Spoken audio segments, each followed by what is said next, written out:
こんにちは、金子でございます。ということで、今日なんですけども、久しぶりの市場でございます。今日やっていきたい企画が、6月のおすすめの魚紹介のコーナーでございます。いや、ほんと6月はね、この梅雨の時期、すごく美味しい魚、たくさんあります。ちょっと市場見に行って、6月のおすすめのお魚、探していきましょう。純菜も出てきましたね。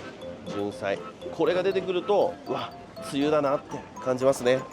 お、桃も出てきた。ハウス桃。甲田の温室桃ですね。でこの時期はさくらんぼもすごくお値打ちになりますね。太陽の卵安くないですか？ 2300 円でいいですね。で今時期的にこれめっちゃうまいです。マゴチ最高にうまいですね。でおこぜも美味しいんですよ。おこぜこれいってほしいね。基本的に本当何でも美味しいんです、梅雨って。産卵後でちょっと痩せちゃってるものとかもいるんですけど、逆に産卵も終わって回復してきている魚もたくさんいるんですよ。これもうまいよ、キス。今キスめっちゃ美味しい。これは最高だよ。レンコダイ、チダイね、春コダイって言ってね、お寿司屋さん行くとカスゴって言って出てくるんですけど、ちょっと塩締めして酢当てて握るんですけど、めちゃくちゃ美味しい。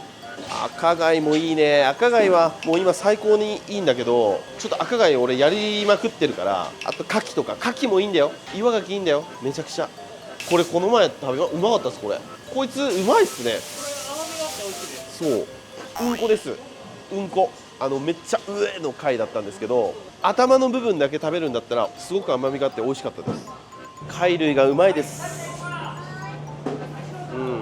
巻き貝も二枚貝も最高ですよ。今アワビもいいんですよ。アワビ外までぎっしぎしに入ってるやつがいいですね。こういうちょっと隙間が空いてるやつよりこうぎっしり入ってるやつの方がいい。ハモね、走りのハモ、出始めのハモです。初夏のハモ美味しいですよ。いやもう選べんな、正直。間違いないのはイサキなんですよ。梅雨のこの時期はイサキがうまい。ただちょっと当たり前すぎるんで、イサキだと他のもの行きたいな。ミノエビ、1個ね目星がつけてあるんですよ。でもなかなかないですね。魚市場行ったら会長が買ってくれてあるんだけど、ここにはあるかな。困った時の金台さん行くか。金台さん渡す。アオリイカもいいな。あ、サバもあるんですか？それ池サバですか？ついさっき送り出しました。1本いいやついただきます。あった、サバありました。6月のおすすめ、金台さんだったら何ですか6月のおすすめ、真っ向勝負でイサキとかイサキね、アオリイカ、イケサバ、イケアジ、どうしてもバリバリ使ってるけどハモですよね。ベタだけど、やっぱりその中でも本当にこうクオリティにこだわって、その中のどこにも負けないピンのうまいやつがうちは。そうですよね。変わり映えはないけどクオリティで勝負みたいな、唯一無二みたいな。池サバちょっとやばいっすね。それちょっと魚市も多分それ買うと思うんで、金子スペシャル1本、金子スペシャル1本の魚市が3本ください。なんでこうしましょう。今日はサバめっちゃいいなったんですよ。池サバ、あれとアオリイカいきましょう。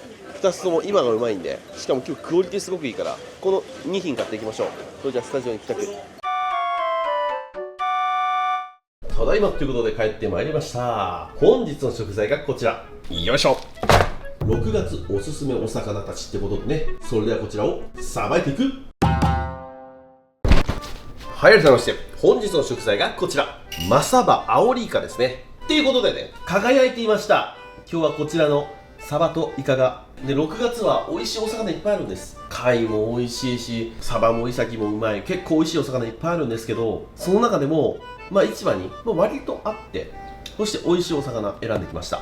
特にこの2点僕はおすすめしたいですね。6月まずなぜかというと、アオリイカよく取れてきてます。冬場はめっちゃ少ないんです。この池のアオリイカっていうのがそもそも生きないので、池で流通することが極めて低い。で今の時期はこの春イカサイズ、このサイズがよく取れるのと、漁師さんがイカシで漁港まで持ってきやすい気候なんですね。なのでアオリイカが生きた状態でいただけると、お値打ちで。これ冬場だったらもっと高いと思いますから。でサバです。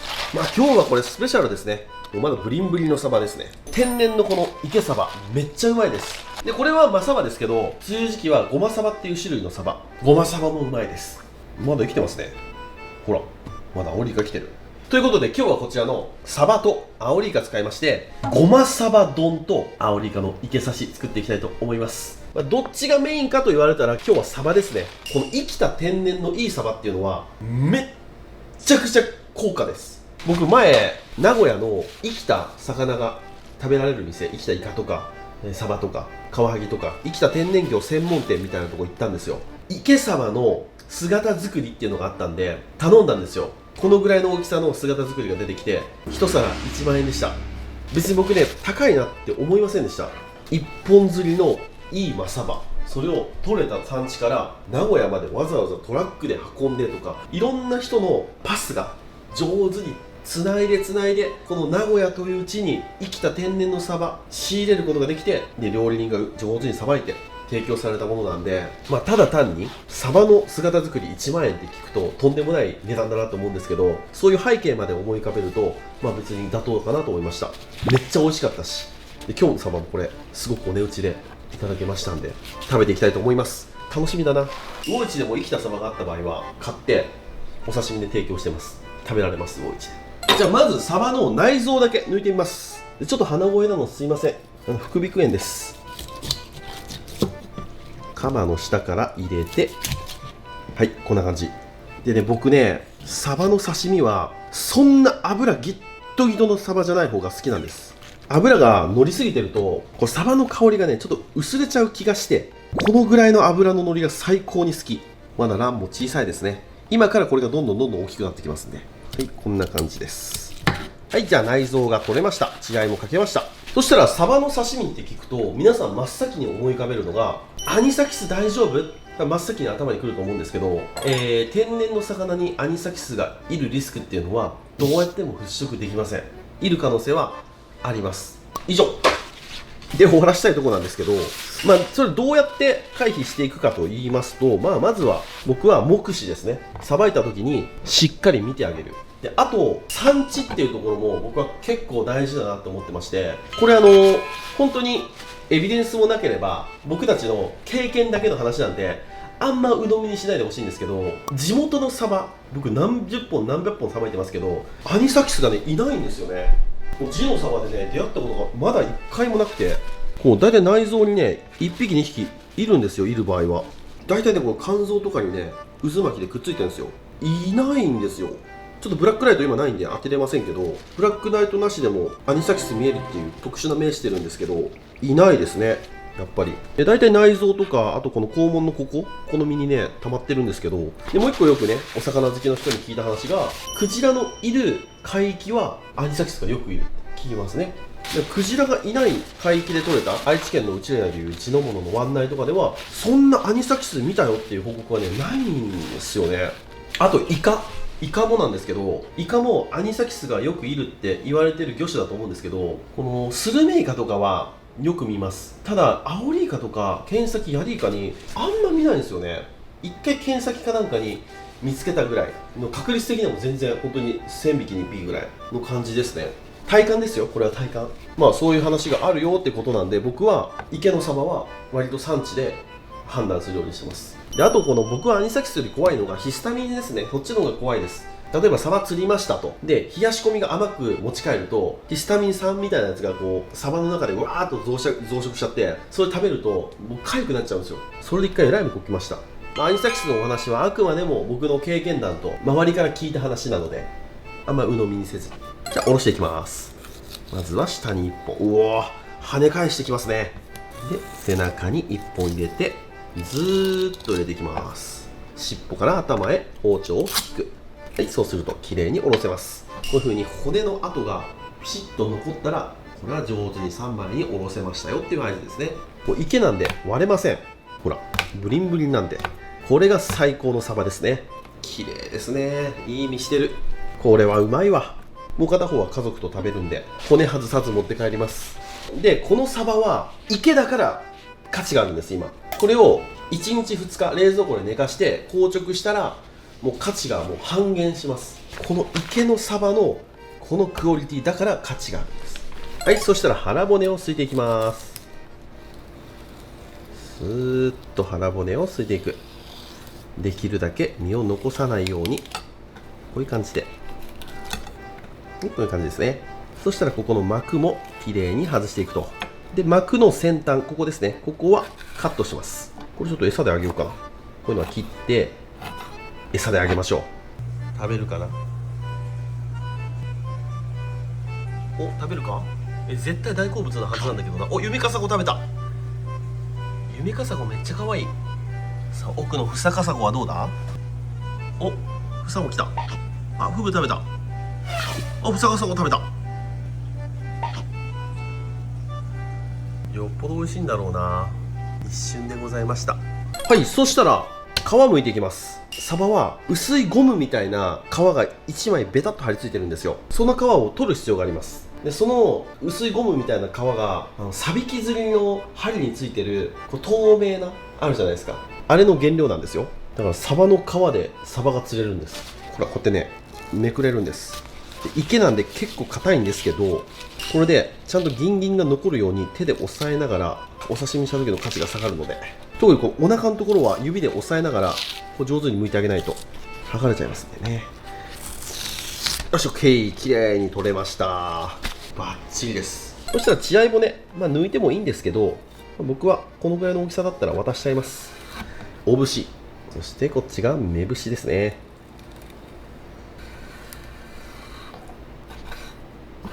これも刻んで餌だな。はい、そしたらバットに高い位置からお塩を落として、ほんの少しです。ほんの少しのお塩で冷蔵庫で10分間塩締めしていきます。少しだけ脱水します。そうするともちっと美味しくなります。はい、冷蔵庫で寝かします。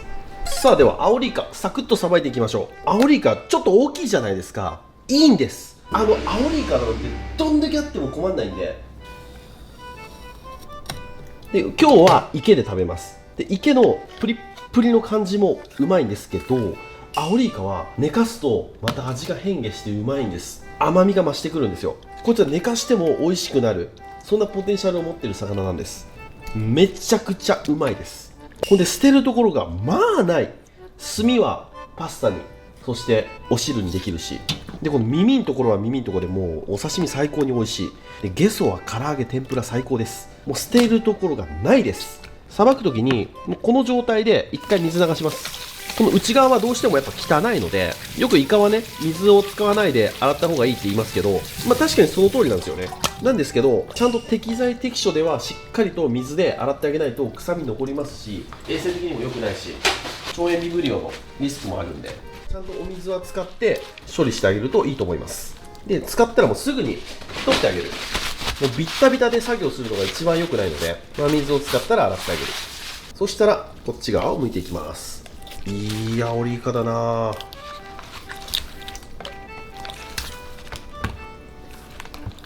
よいしょ。はい、そしてもうすごっ、見ました今の。ほらまたいけいけ。そしたらここの筋の真上、ここは落とします。さーっと。ちょっと硬いですここは。なんでここ割り切ってこういう風に切って天ぷらフライ唐揚げ用にしておきます。今日はアオリイカの天ぷらも作ろうかな。はい、この状態になりました。そしたら半分でもいいし、3等分、4等分にするか。これ2等分、半分4等分、こうやって柵取りしていきます。こんな感じ。そしたら薄皮を剥いていきます。まずは内側、ピロピロピロっと。で内側はそこまで強い薄皮はないんですけど、ちょっとうまく剥けないなという場合はこうペーパーとかでこすってあげたら簡単に取れます。そしたら外側ですね、こっちの方が皮硬いです。なんで包丁で切いてもいいですし、こういうふうにちょっとこう切れ込み入れて、そしてここからこう剥いていってもいいです。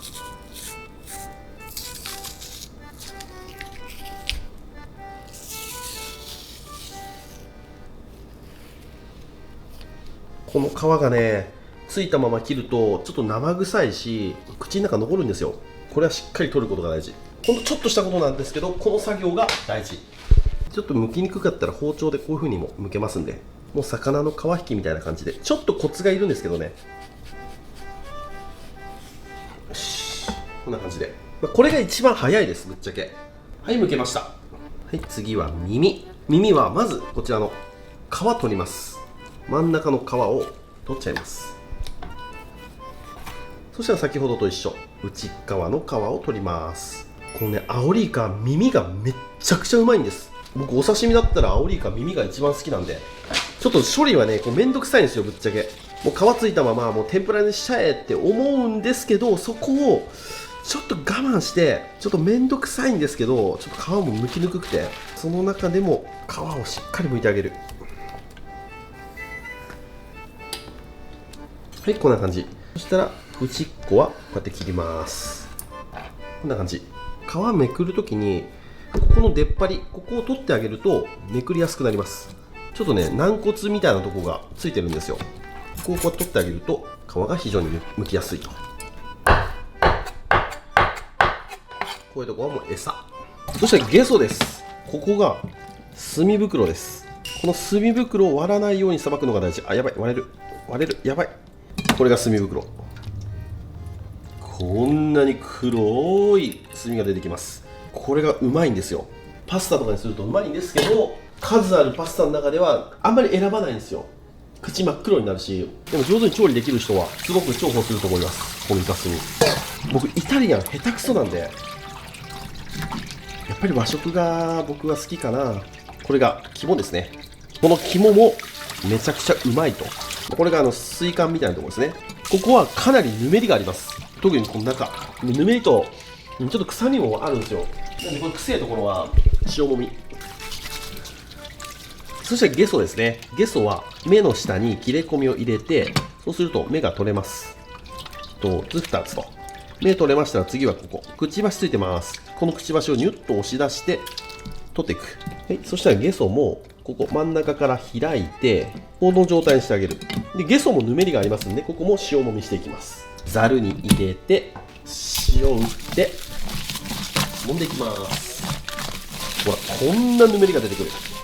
そしたらアオリイカ、ゲソは唐揚げで、そんな揚げても食べられないので、このぐらいにしておきますね。ゲソと身と、あと今日この肝、これも揚げてみようかな。いつも僕ここ刺身で食べるんですけど、揚げてみます。イカにはちょっと塩とミックスペッパー振って、ほんの少しでいいです。もう味は最低限で。そしたら海苔ですね。海苔の登場。黒一番。そしたらまず大葉を巻いて、そしてそこに海苔を巻いていく。でこの海苔のこの端っこに米粒つけてくっつける。よし、これで揚げていくと。そしたらアオリイカ切っていきます。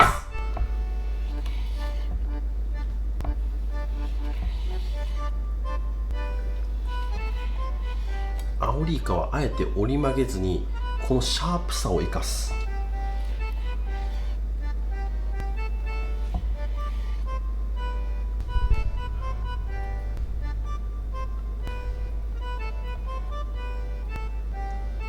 次は耳。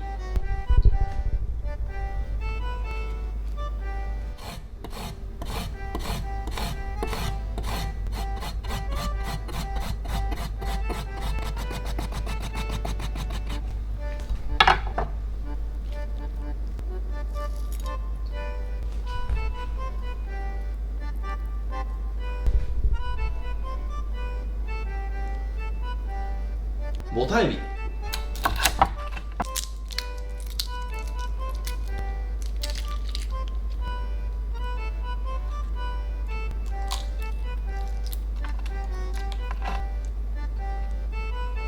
ウニ。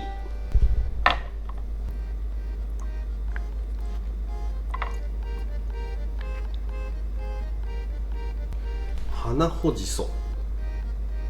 赤タデ。山椒の葉っぱ。すだち。はい、これでアオリイカのお刺身の完成。いったら冷蔵庫。塩当てしたサバ。水分出てますね。さあ、水気を取ったこちらのプリップリのサバ、これ切っていきます。まずは皮目に隠し包丁を入れます。そしたら切っていきます。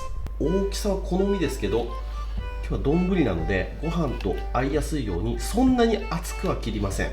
1センチぐらいですかね。このぐらいに切っていきます。ものすごい透き通ってますね。でこれを入れていくと。目節も切っていきます。で目節は細切りに異なる食感でいただきたいなと。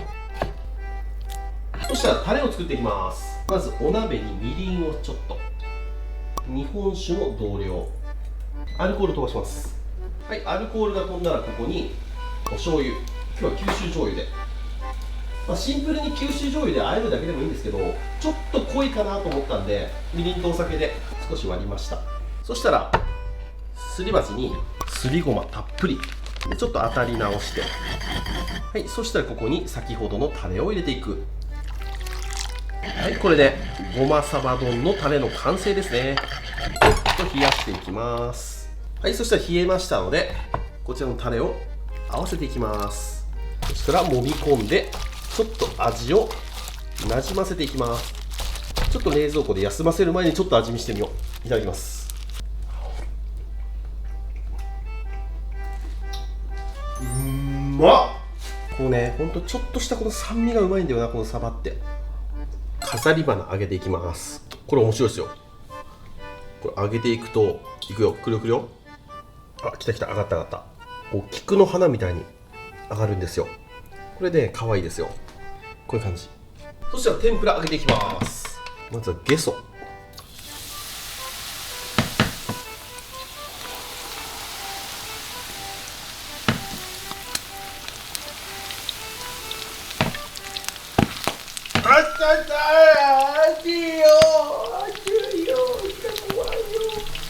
これなんてやばそうだな。ちょっとこれだな。大ボスいきます。大ボス。よし、これ絶対飛ぶからね。怖いですから。ちょっと蓋出します。はい、ゲソもいい感じです。肝はもう少し。めちゃくちゃうまそうですよ。肝はね、半レアぐらいでいいんですよ。でもうちょっと揚げたい。うまそう。うまっ。甘っ。明確に糖度を感じますわ。音がちょっと変わってきました。もういい頃。はい、いきます。せーの。ほら、すごっ。これはうまそうだな。そしたらこちらを盛り付けていく。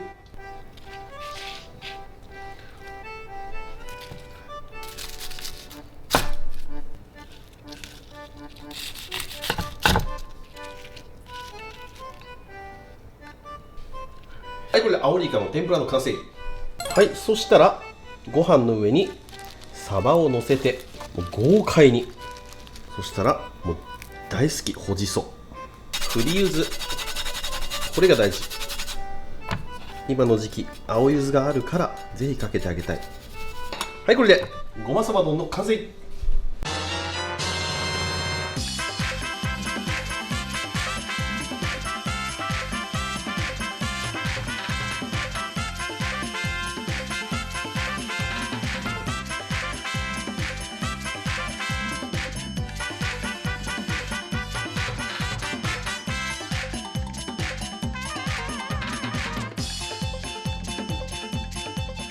はい、じゃあ完成。いただきます。今日は何も食べてませんからものすごいお腹すいた。じゃあまずはもう早く食べたいんだけど天ぷらからいきます。揚げたての熱いうちにね、まずこの肝、これ初めてやりました。これ絶対美味しいでしょ。塩すだちでいただきます。わあ、うんまっ。やっば、これうますぎる。絶対あかんタイプの食べ物じゃん。電気色のやつ。これはすみません、早く出ます。あかんわ。何これ。焦ると良くないもんですね。逆7対3。いただきます。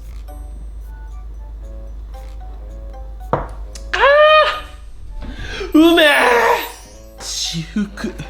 もう一回いきたい。これはうまいわ。この肝がね、半レアだからいいんですよ。とろっととろける。本当にこれ毎回言ってますけど、ウニみたいで、この海苔と大葉の香りがベストマッチ。これ大事です。うまいわ。これすごい。じゃあ次はゲソですね。そしてイカの硬かったとこですね。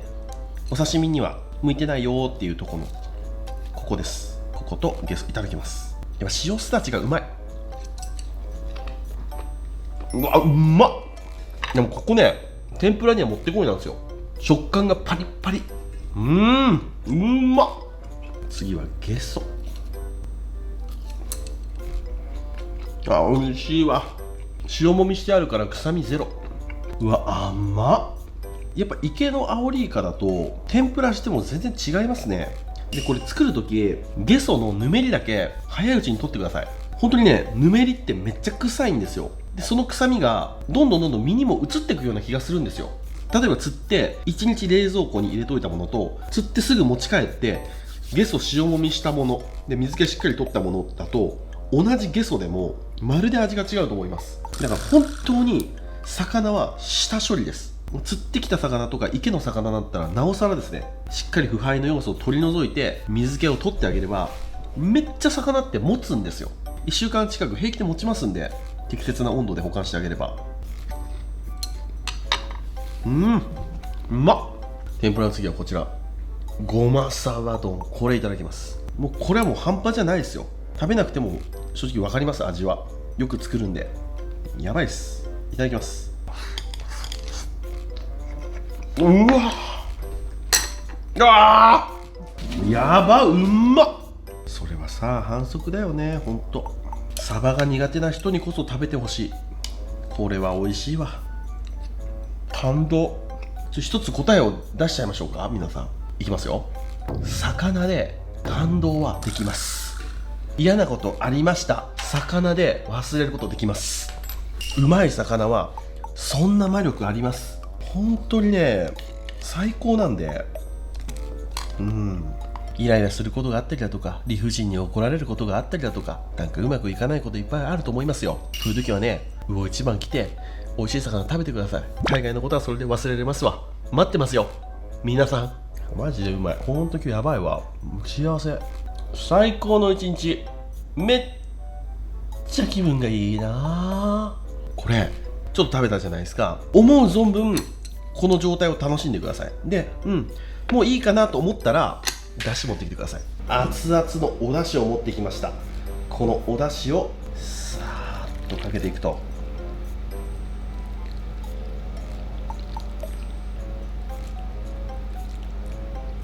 よし。ちょっとこの火が入るんです。で火が入るとまた違う甘みが出てうまい。いただきます。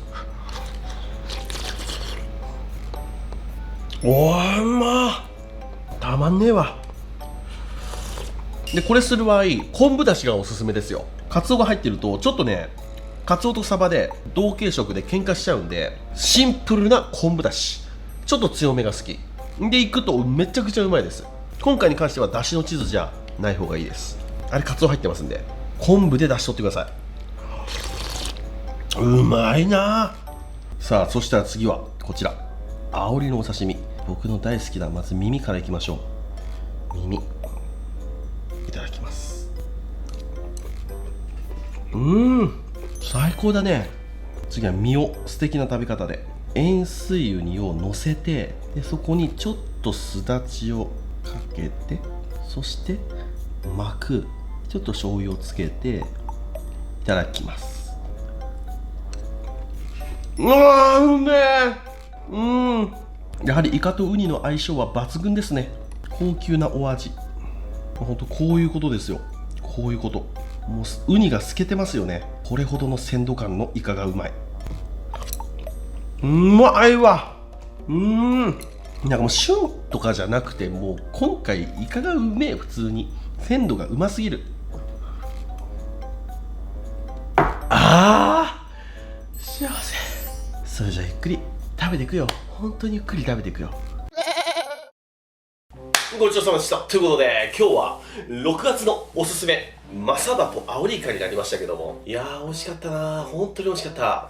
というよりかはもうあと2回ぐらい6月のおすすめやっていいですかっていうぐらい、もう今日おすすめしたいものばかりでした。本当に6月はお魚がうまい月なんで、ぜひお魚食べてほしい。今から夏に入っていきますよね。7月、8月、9月ぐらい。今年の夏も相当暑い夏になるんじゃないかなと思っておりまして、海水温とかも平気で30度超えてくる、そんな夏になると思うんですよ。そうなってくるとやっぱ美味しいお魚って減ってきますんで、6月ぜひお魚食べてほしい。安くて美味しい魚もいっぱいありますんでね、そういったものも紹介していきます。なんかインパクトドーンみたいな動画だけじゃなくてね、そういうお魚も紹介していけたらなと思っております。はい、というわけで今日ご視聴ありがとうございました。バイバイ。